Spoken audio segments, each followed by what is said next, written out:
Assalamualaikum warahmatullahi wabarakatuh. Selamat siang dan salam pramuka. Perkenalkan, nama saya Pramadani Mediananta dari kelas 10 IPA 1 Sangga Pelaksana 3. Di sini saya akan menerangkan materi tentang pertolongan pertama gawat darurat atau PPGD. Berikut adalah penjelasannya.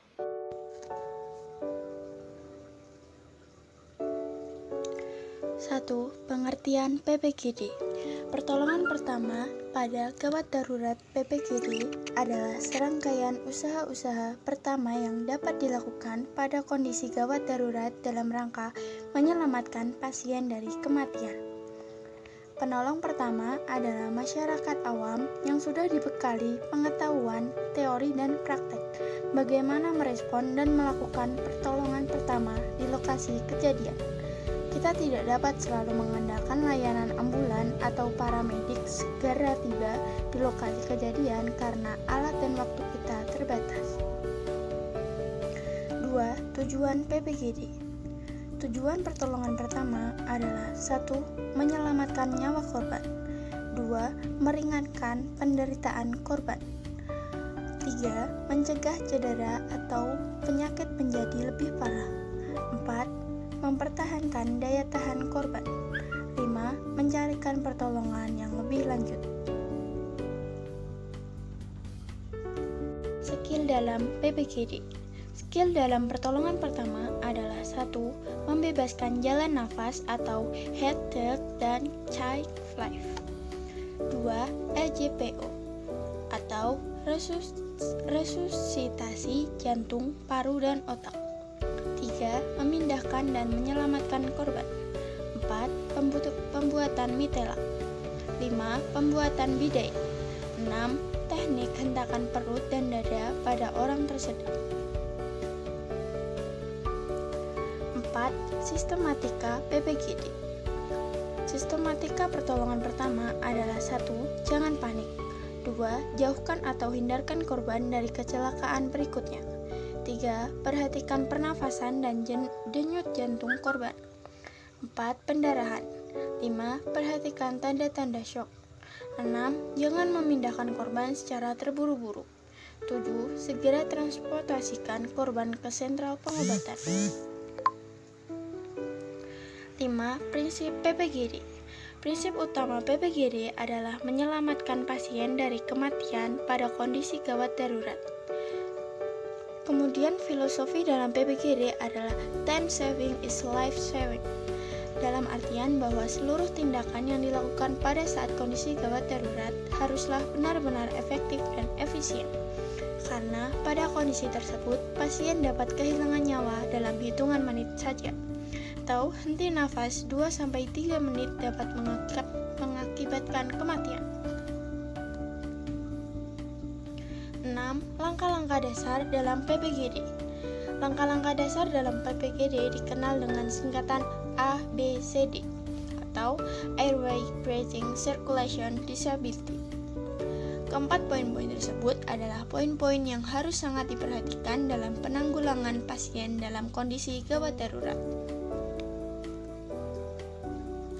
7. Pertolongan pertama dalam patah tulang atau cedera.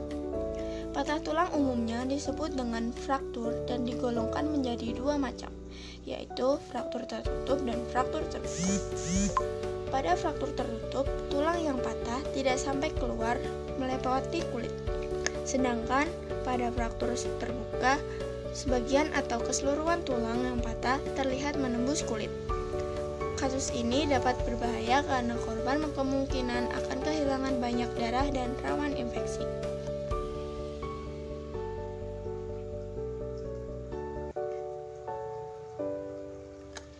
Penanganan darurat yang dapat dilakukan adalah 1. Buka jalan nafas. Lakukan nafas buatan jika diperlukan.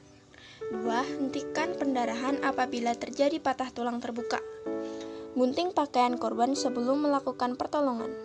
3. Bila korban tak sadarkan diri, anggap ia mengalami luka di bagian kepala, leher, atau tulang belakang. 4.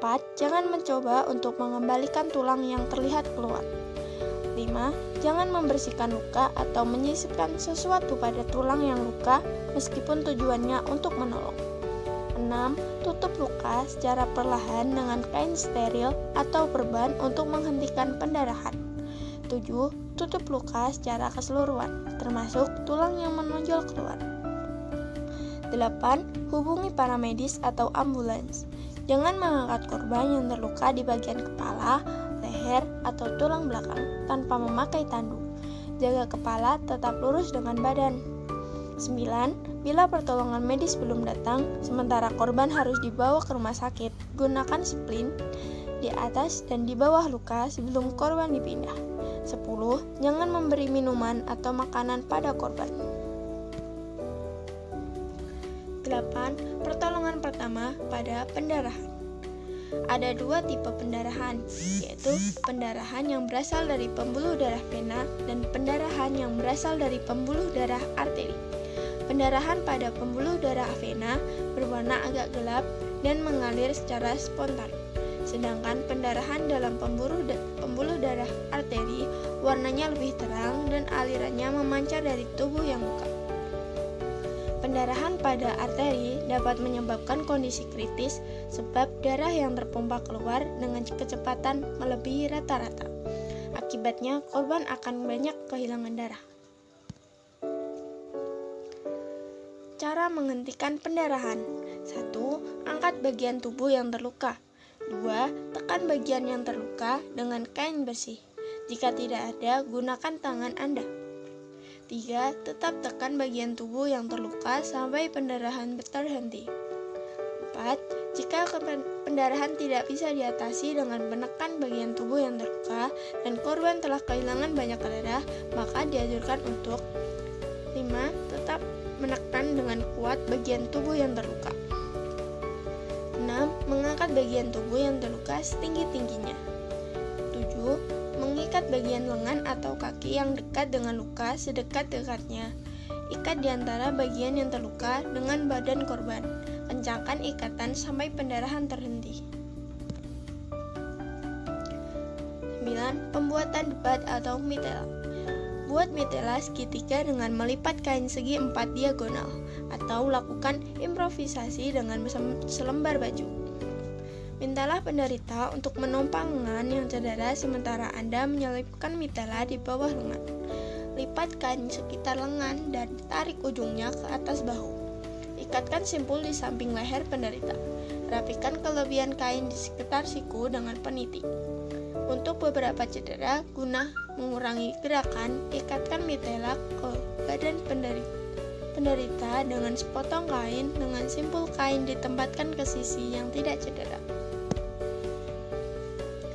10. Pembidaian. Yang perlu disiapkan dalam pembidaian yaitu papan yang keras, tidak mudah bengkok ataupun patah, tali atau perban atau kain panjang. Tujuan utama pembidaian: 1. Mencegah pergerakan atau pergeseran dari ujung tulang yang patah. 2. Mengurangi terjadinya cedera bahu di sekitar bagian tulang yang patah. 3. Memberi istirahat pada anggota badan yang patah. 4. Mengurangi rasa nyeri. 5. Mempercepat penyembuhan. 6. Mengurangi pendarahan. Sekian materi yang dapat saya sampaikan, kurang lebihnya saya mohon maaf yang sebesar-besarnya. Semoga bermanfaat dan wassalamualaikum warahmatullahi wabarakatuh.